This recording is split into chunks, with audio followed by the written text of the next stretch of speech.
تو وہاں سب سے افضل عمل بیت اللہ کا طواف ہے. سب سے افضل عمل بیت اللہ کا طواف ہے. ماشاءاللہ صحت مند ہے، قوت ہے، طاقت ہے، جتنا کر سکتے ہیں کریں.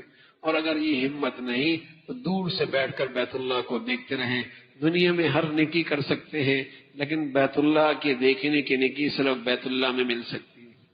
بیت اللہ کی نیکی دیکھنے کی نیکی صرف بیت اللہ. تصور کریں بیت اللہ کو دیکھتی ہوئی ہے کہ جو بیت اللہ کے اوپر اللہ کا نور گر رہا ہے وہ نور میرے دل کے اندر بھی آ رہا ہے. اور جب بیت اللہ کا طواف کریں، تصور کریں یہ وہ جگہ ہے جہاں اللہ کے نبی صلی اللہ علیہ وسلم کے قدم رکھے ہیں، اور اس امت کے لاکھوں کروڑوں اولیاء کے قدم یہاں رکھے گئے ہیں. آج کیسے میرے نصیب جاگے کہ میرے قدم بھی وہیں پڑ رہے ہیں. اس تصور کے ساتھ، اور اس جگہ اللہ نے پہنچا دیا ہے جہاں کے بارے میں اللہ کا ہر نیک بندہ تمنا کیا کرتا تھا کہ کاش کہ میں بھی وہاں پہنچ جاؤں. آج اللہ نے ہمیں وہاں پہنچا دیا ہے.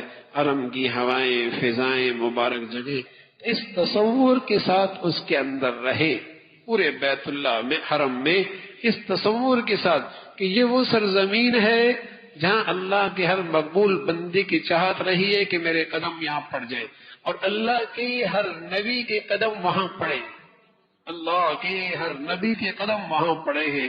یہ حرم کی زمین پر آج ہماری زندگی کے دن گزر رہے ہیں اس تصور کے ساتھ، ان آداب کے ساتھ، اور جسے کہیں کہ ان اعمال کے ساتھ وہاں دن گزارے جائیں. اور خوب کمائی کا موسم ہے میرے عزیزوں.